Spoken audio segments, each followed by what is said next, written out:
Hey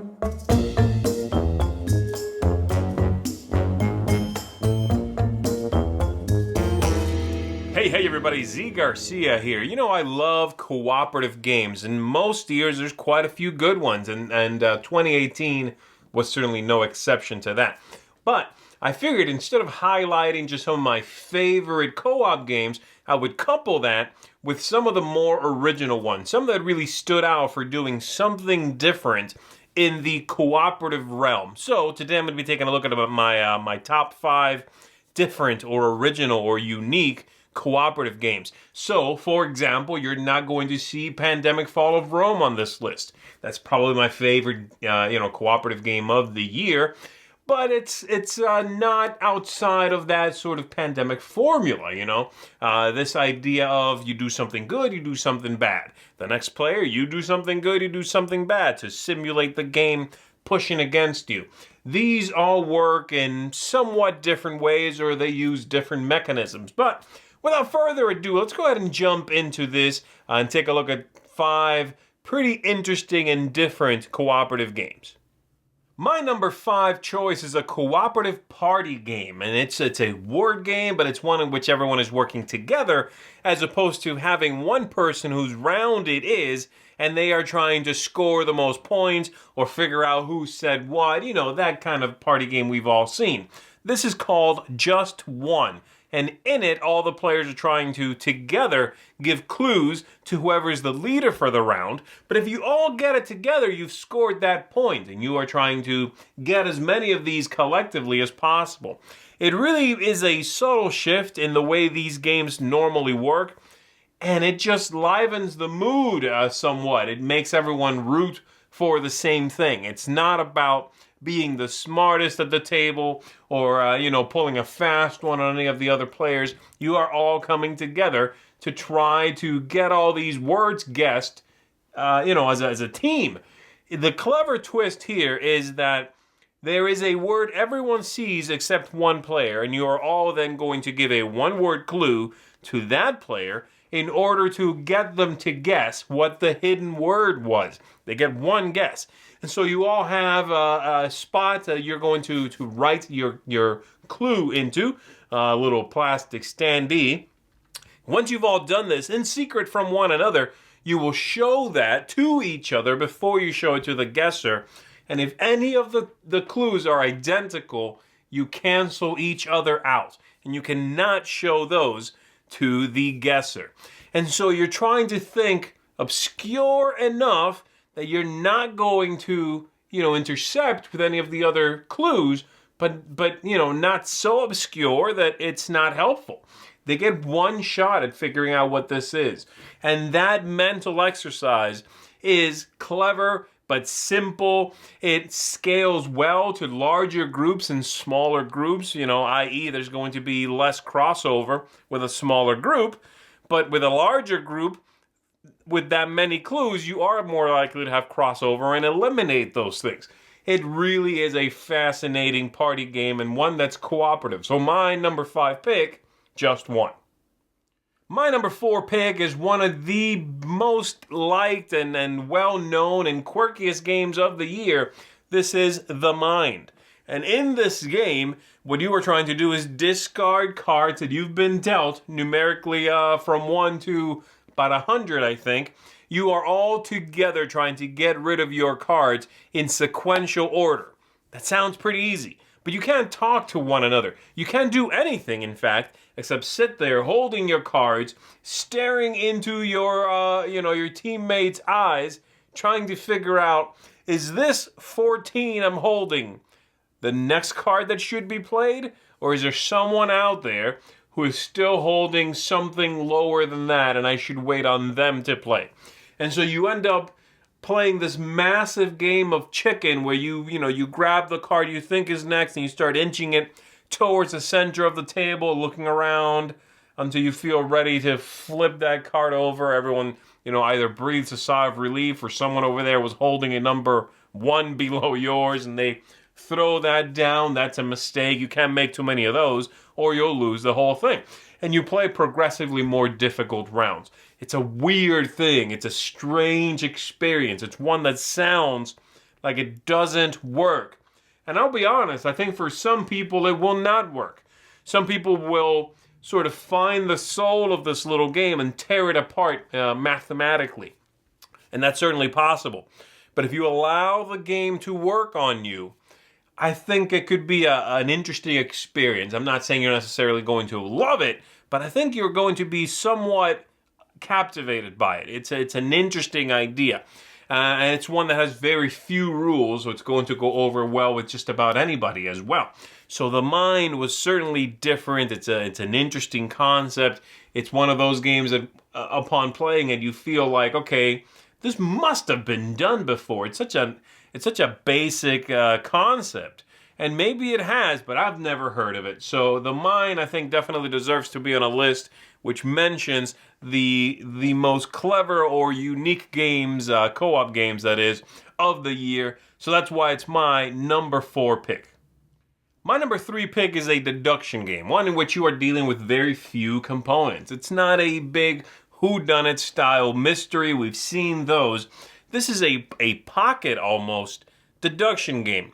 It's called the Shipwreck Arcana, and it has a very stark look, a pseudo-fantastical setting. You know, the trappings are a little strange and somewhat nebulous as well, but the idea is quite simple. The turn to turn is pretty straightforward. You have a few cards displayed in the center of the table. You reach your hand into a bag, you draw 2 tiles. These are numbered between 1 and 7. And then you are going to take one of those 2 tiles and you'll play it face up on one of those cards out there. Those cards have conditions. So for example, one might say, and I'm making this up, if your 2 tiles together equal 10 or less, play the higher one here. So you go ahead and do one of those, and then everybody else may discuss among themselves what they think the one you're still holding is. And so they will think, okay, well, he played there, so that means the other one is the lower one, first of all, so we can eliminate, if he played a 7, we can eliminate the 7. The other one has to be lower. And so it might be a 6. No, the combination is too high, so it can't be a 6 either. Things like that. And so where you play, the rule, what you choose to do, is all leads to this puzzle, a thinky puzzle, an interesting one that has very few rules. And so if you want the kind of game that's going to give you, much like abstract games do, a lot to think about, a lot to solve with a low barrier of entry, the Shipwreck Arcana is a fantastic game for that. And you are all working together, trying to basically beat a clock. There is something that happens that explodes these cards, and a clock will advance on you. You have to get a certain number of these puzzles solved before you run out of time. And so the conditions will change. That card I mentioned might, after a couple of rounds, go away and advance that bad clock, and then you have a new condition. It's a clever thing, a small package. I very much recommend it if you're looking for a co-op game that's really outside the box. Then this is a fantastic choice, the Shipwreck Arcana. My number 2 pick is a game that does not look particularly original if you just see it set up on the table, though it is very beautiful. It's a stacking game. It's a dexterity game called Minara. And this game is one of those in which you are putting in place pillars, putting floors on top of that, and building a structure, hoping it does not collapse, and continuing to grow it.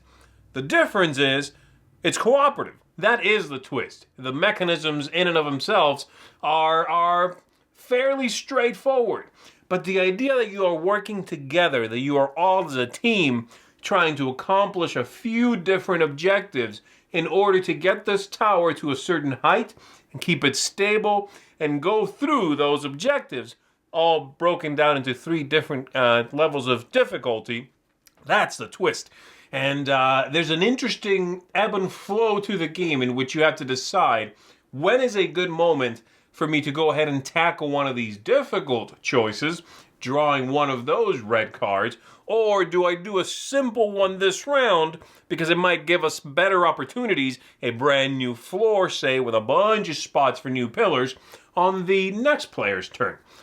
If you get that wrong sometimes, it's really going to hinder you. Here's the thing. Here's the other twist. If you draw one of those cards, it says, place 3 pillars on the same floor. And there is no floor that has 3 empty spots.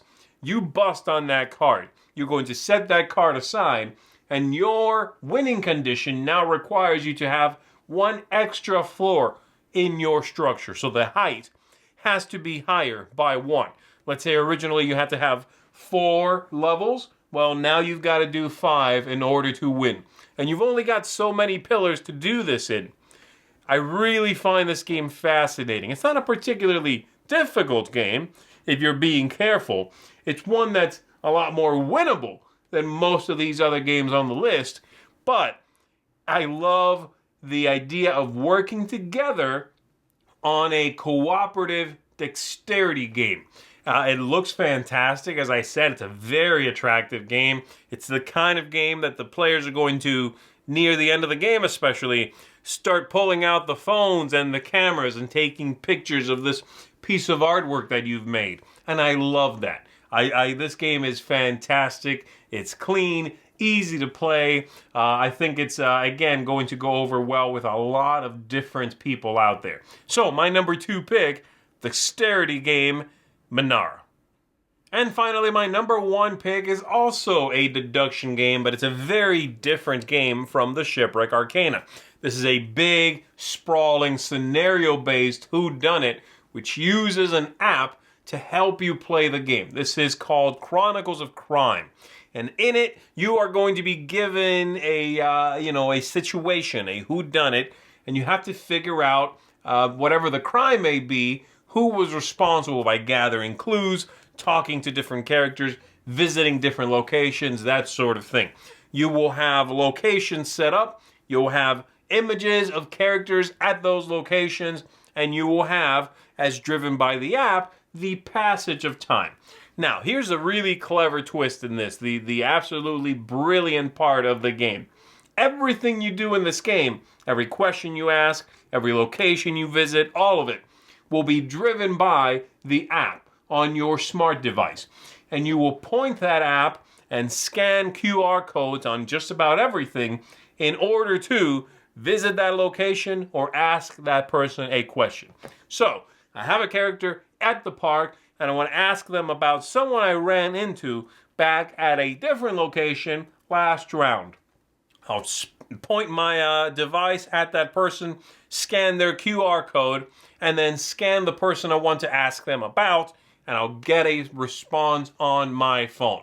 I want to ask them about a specific crime. I will ask, I will again scan them and ask about that thing. You've got items on the table. So say you found a set of bloody shoes. Great, I can ask that person about the bloody shoes and see if there's something there.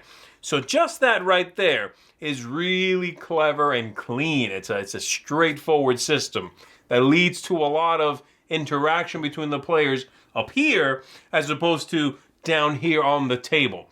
Looking at what was said, thinking about what the possibilities could be. Who do we ask? And coming up with those combinations.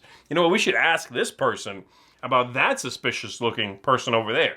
And then upon doing that, you realize, hold on, they know each other? That's a twist, and you'll have lots of those in this game. Besides that, as I said, the passage of time is simulated by the game. And so while you might go to the park and there's, these 3 characters there, you can converse with them. Maybe if you go back later on in the game, one of them has been murdered, or they moved, or something happened. And so that will, change up what's happening. Lots of different twists and turns. This is a clever, brilliant, yet simple game to play. It looks great. It works seamlessly from everything I've experienced with it. I think it is a fantastic deduction game. It kind of feels like, the clue of the future is Chronicles of Crime.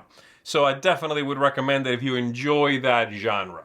So there you go. That's 5 games, all cooperative, that really kind of break the mold and stand out for being just a little different from the usual offerings in the cooperative gaming realm.